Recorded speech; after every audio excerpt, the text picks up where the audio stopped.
Delhi Capitals के खिलाफ RCB के लिए आई नई टेंशन। डीसी करेगी इस प्लान से आरसीबी पर वार, तो क्या आरसीबी अपने घर में कर पाएगी दिल्ली कैपिटल्स पर पलटवार? आखिरकार कौन सी है वो टेंशन जो मुकाबले से ठीक पहले आरसीबी के सामने आ गई है? वो सब कुछ हम आपको इस वीडियो में बताएंगे। वीडियो पूरा देखिएगा, पसंद आए तो लाइक कीजिएगा, शेयर करिएगा दोस्तों में, और चैनल पर पहली बार आए हैं तो क्रिक रोस्ट की फैमिली में सब्सक्राइब का बटन दबा करके अभी शामिल हो जाएगा। चलिए वीडियो को शुरू करते हैं। आप सबको पता है कि आरसीबी की टीम ने 4 मुकाबलों में 3 मैच जीते हैं, और तीनों ही मुकाबले जो वो जीते हैं वो घर से बाहर जीते हैं। उन्होंने केकेआर को हराया, पहले कोलकाता में जाकर के, चेन्नई को हराया चेन्नई में जाकर, और फिर मुंबई को मुंबई में जाकर हराया। इसमें से 2 जीत जो आखिरी के मिले, चेन्नई और मुंबई वाले, वो तो ऐतिहासिक जीत थे, क्योंकि एक लंबे समय के बाद आरसीबी ने जीत दर्ज की थी। लेकिन दूसरी तरफ जो टीम है वो दिल्ली कैपिटल्स की टीम है। अगर हम दिल्ली कैपिटल्स की बात करें तो ये टीम अपने 3 मुकाबले अभी तक खेल चुकी है। 6 अंक लेकर के इस वक्त पॉइंट्स टेबल में टॉप 4 में बैठी हुई है, और ये 3 के तीनों मुकाबले अपने जीतती नजर आ रही है। लेकिन इस मुकाबले में उतरने से पहले दिल्ली कैपिटल्स ने एक खास प्लान बनाया हुआ है आरसीबी के खिलाफ।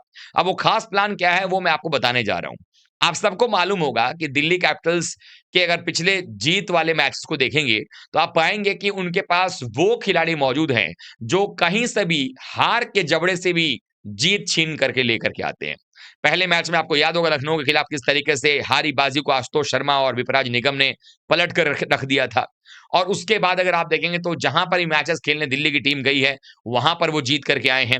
यानी दिल्ली के पास हर खिलाड़ी के हिसाब से एक स्ट्रेटजी है, सामने वाली टीम के लिहाज से स्ट्रेटजी है। दिल्ली की जो टीम है वो बड़ी बैलेंस टीम नजर आती है।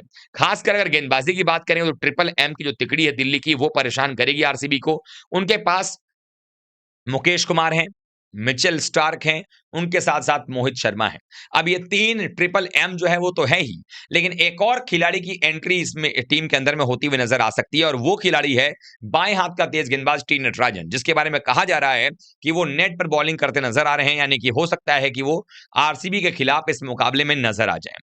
लेकिन एक प्लेयर और है जिसने कि लास्ट मुकाबले में खेला नहीं, और वो सबसे बड़ा सरदर्द बनता चला जा रहा है आरसीबी के लिहाज से। अगर देखा जाए तो वो खिलाड़ी इस ग्राउंड को अच्छे से जानता है, इस ग्राउंड पर खेल चुका है, और कहीं ना कहीं वो परेशानी का सबसे बड़ा कारण आरसीबी की टीम के लिए बन सकता है। तो आखिरकार वो प्लेयर कौन है वो आपको मैं बताने जा रही है। वो प्लेयर है फैफ डु प्लेसी। आप सबको पता है कि इस सीजन में दिल्ली कैपिटल्स के साथ ज्वाइन करने से पहले आरसीबी के लिए पिछले सीजन में कप्तानी कर रहे थे फैफ डु प्लेसी, और आरसीबी के इस बेंगलुरु के एम चिन्नास्वामी ग्राउंड पर जहां की मुकाबला है, अगर इस मैदान की बात करें तो इस मैदान पर बहुत बेहतरीन परफॉर्मेंस भी करते नजर आए हैं आरसीबी के लिए फैफ डु प्लेसी। इवन जब बाकी टीमों से, खासकर चेन्नई से भी जब खेलते थे, तो भी इस मैदान पर आकर के डुप्लेसी ने बहुत ही जबरदस्त बल्लेबाजी की है। ऐसे में अब एक और खिलाड़ी जो उनका साथ देता नजर आ रहा है वो है केएल राहुल। केएल राहुल भी अपने जबरदस्त फॉर्म में चल रहे हैं, और पिछले मुकाबले में भी उन्होंने जबरदस्त पारी खेली थी 77 रनों की।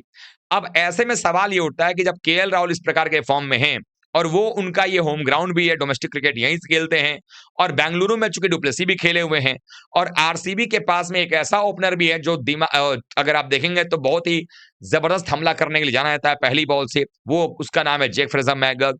अभिषेक पोरेल जैसा जो है वो नंबर 3 पर आकर के खेलने वाला बल्लेबाज भी मौजूद है टीम में। नीचे फिनिशिंग देने के लिए ट्रिस्टन स्टब्स जैसा खिलाड़ी है, अक्षर पटेल जैसा प्लेयर है, और गेंदबाजी के मामले में स्पिन डिपार्टमेंट में अक्षर और कुलदीप की जोड़ी भी है, विपराज निगम लेग स्पिन भी डाल रहे हैं।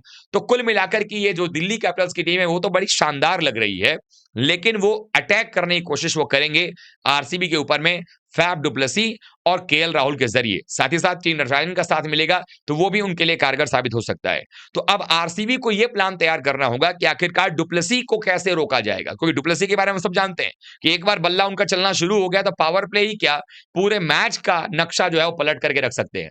तो ऐसे में आरसीबी जिस टीम से डुप्लेसी खेल चुके हैं, उनके गेंदबाज जो अभी आरसीबी में खेल रहे हैं, उनके गेंदबाजों को भी खेल चुके हैं अलग-अलग टीमों के खिलाफ में खेलते हुए, तो क्या स्ट्रेटजी बनानी चाहिए, ये आरसीबी को तय करना पड़ेगा। लेकिन आरसीबी की टीम अब क्या पलटवार कर पाएगी? अगर आरसीबी को भी आप देखेंगे तो पिछले कुछ मैचेस के अंदर बहुत ही शानदार रही, कंसिस्टेंसी बनी रही है। लगातार 2 मैच जीतने के बाद 1 मैच हारे ज़रूर अपने घर में, लेकिन उसके बाद वाला मुकाबला फिर से जीत गए 12 रनों से मुंबई से। बड़ा रोमांचक मैच था, और उसमें एक बड़ा स्कोर भी खड़ा किया गया। कप्तान रजत पाटीदार सिर्फ कप्तानी नहीं कर रहे हैं, बल्लेबाजी से भी जौहर दिखा रहे हैं और लीड कर रहे हैं फ्रंट से। विराट कोहली का फॉर्म बहुत ही शानदार एक तरीके से सब्जेक्ट है आरसीबी के लिए, बहुत ही बेहतरीन फॉर्म में चल रहे हैं। उसके साथ-साथ अगर देखा जाए तो फिल सॉल्ट पिछले 2 मुकाबलों से फ्लॉप हैं। इसका मतलब है कि उनका भी अगर ऑन एन एवरेज देखा जाए तो बल्लेबाजी में अगर बल्ला चला, तो पावर प्ले में वो दिल्ली कैपिटल्स की गेंदबाजी को ध्वस्त कर सकते हैं। वो भी एक मसला यहाँ पर आ रहा है। उसके अलावा भी अगर देखा जाए तो लिविंगस्टन उनके पास में एक अच्छे प्लेयर हैं। उसके साथ ही साथ जो है बाकी भी बल्लेबाज नीचे क्रम में अगर देखा, जीतेश शर्मा ने पिछले मुकाबले में 19 बॉल में 40 बनाए थे। टिम डेविड आपके पास फिनिशर जैसे मौजूद हैं। और गेंदबाजी अगर देखें तो पूरे आईपीएल में एक बेहतरीन बैलेंस गेंदबाजी अगर आप देखेंगे तो उसमें से आरसीबी का भी नाम आएगा। तेज गेंदबाजी की बात करें, उसमें से भुवनेश्वर कुमार हैं, जॉश हेजलवुड हैं, उसके अलावा लेफ्ट आर्म पेसर जो है वो यश दयाल भी हैं, सुयश शर्मा लय में नजर आ रहे हैं। पांचवें गेंदबाज के तौर पर कुणाल पांड्या खेलेंगे, या हो सकता है कुणाल पांड्या की जगह पर स्वप्निल सिंह को खिलाया जाए, चूंकि बल्लेबाजी में कुणाल कुछ कर नहीं रहे हैं।